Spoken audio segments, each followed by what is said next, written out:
မိုက်တော့လိုက်ရင်မိုက်တယ်ဟာတတအာ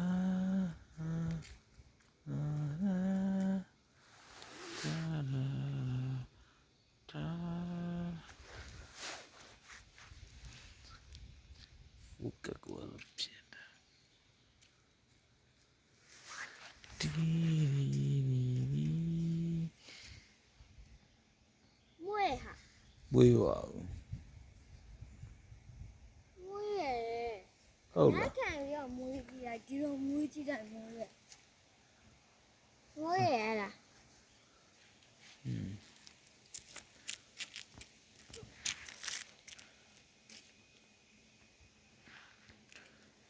အ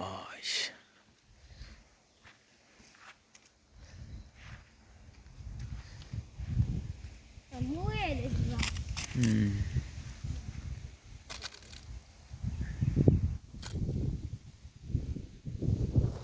မွေးရယ်မွေးကြည့်မွေးကြည့် အေးပါဟုတ်ပါတယ်